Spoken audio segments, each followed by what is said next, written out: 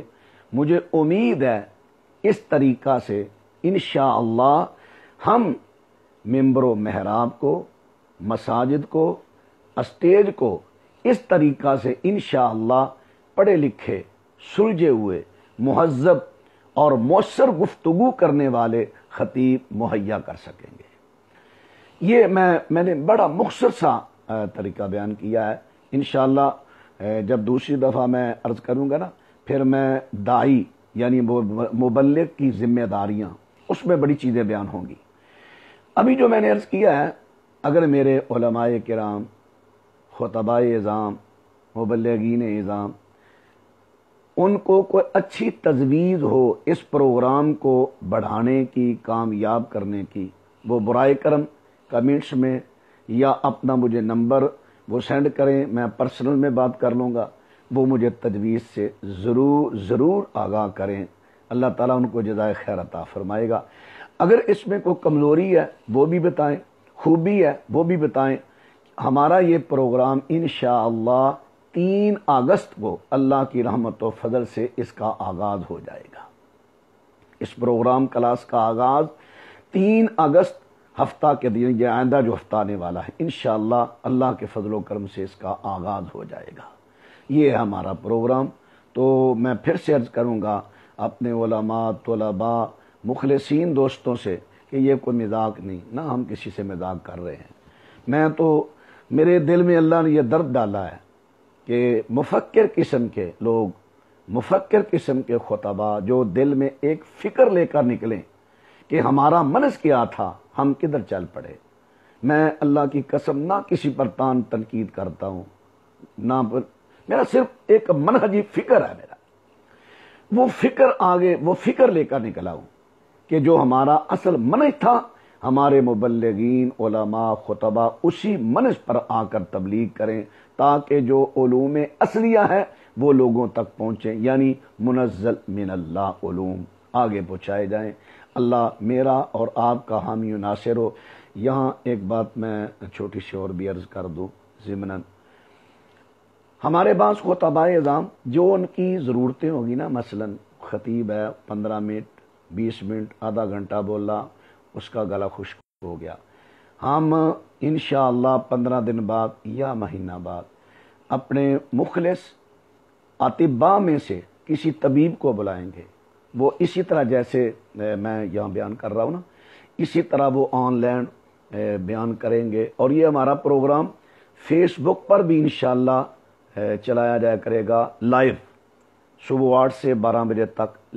شاید ہو سکتا ہے سارا پروگرام چلائیں، اگر سارا نہیں تو کچھ نہ کچھ حصہ انشاءاللہ اس کا لائیو بھی چلے گا، لیکن وہ پڑھنے پڑھانے کے لیے آن لائن ہمارا ہوگا پروگرام۔ اچھا، وہ ہم طبیب بلائیں گے، طبیب صاحب جتنے لڑکے ہمارے تمام پوائنٹوں کے وہ سوال کریں گے کہ میرا گلا اس طرح خشک ہوتا ہے، بیٹھ جاتا ہے، اس کے وہ علاج بتائیں۔ کبھی کبھی ہم کسی ہومیوپیتھی ڈاکٹر ذرا صاحبوں کو بھی بلائیں گے، کبھی کبھی آلوپیتھی ڈاکٹر کو انشاءاللہ ہم بلائیں گے۔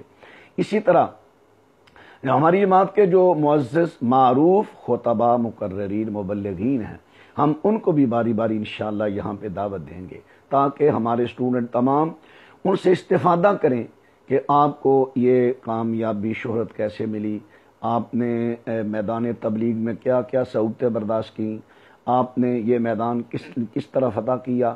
یہ ان کی جو کیونکہ بعض چیزیں ہوتی ہیں پڑھنے سے ملتی ہیں، اور بعض چیزیں ایسی ہوتی ہیں جو تجربات مشاہدات سے ملتی ہیں، وہ ہمارے مبلغین اپنے مشاہدے اور تجربے میں جو چیزیں ملی ہیں وہ بیان کریں گے، تاکہ ہمارے اسٹوڈنٹ کوئی نہ کوئی ایسا پوائنٹ ہو اس کو نوٹ کر لیں، فائدہ ہوگا۔ اسی طرح جو میں سپیکنگ کے حوالے سے انشاءاللہ ہم جن جن ہستیوں کو بلائیں گے وہ بھی میں انشاءاللہ آپ کو عرض کروں گا۔ اسی طرح جو ہماری معزز ہستیاں ہیں، مثلا ہم اس تفسیر اور اصول تفسیر کے لیے انشاءاللہ میں اپنے بزرگ مولانا حافظ صلاح الدین یوسف حافظہ اللہ ان کی خدمت میں انشاءاللہ عرض کروں گا، وہ بھی تشریف لائیں گے۔ اور اسی طرح ہماری جماعت کے جو یعنی جس فن کی ضرورت ہوگی ہم اسی فن کے متعلقہ کسی انشاءاللہ بزرگ شخصیت کو دعوت دیتے رہیں گے۔ اسی طرح انشاءاللہ یہ پروگرام آگے چلتا رہے گا۔ آپ ہمارے لیے دعائیں بھی کریں کہ اللہ تعالی ہمیں اس میں کامیابی عطا فرمائے۔ آخر دعوانا ان الحمدللہ رب العالمین۔